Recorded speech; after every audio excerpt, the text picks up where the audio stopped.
کیا آپ جانتے ہیں کہ صوم داؤدی کسے کہتے ہیں؟ صوم داؤدی روزہ رکھنے کا وہ طریقہ ہے جو اللہ تعالیٰ کو سب سے زیادہ پسند ہے۔ صوم داؤدی اللہ تعالیٰ کا پسندیدہ روزہ ہونے سے متعلق احادیث میں بھی اس کا ذکر موجود ہے۔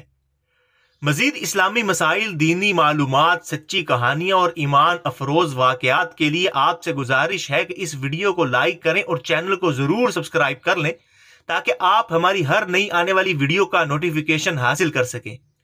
صوم داؤدی حضرت داؤد علیہ السلام کا روزہ رکھنے کا معمول تھا، جیسا کہ حدیث مبارکہ میں حضرت عبداللہ بن عمر رضی اللہ عنہ سے مروی ہے کہ حضور نبی اکرم صلی اللہ علیہ وسلم نے ارشاد فرمایا، بے شک اللہ تعالیٰ کے نزدیک صیام داؤد سب سے زیادہ پسندیدہ ہیں۔ وہ ایک دن روزہ رکھتے اور ایک دن بغیر روزے کے رہتے تھے۔ سال بھر اسی طرح روزے رکھنا کہ ایک دن روزے سے رہے اور ایک دن بلا روزہ صوم داؤد کہلاتا ہے۔ یہ حضرت داؤد علیہ السلام کا روزہ رکھنے کا معمول تھا۔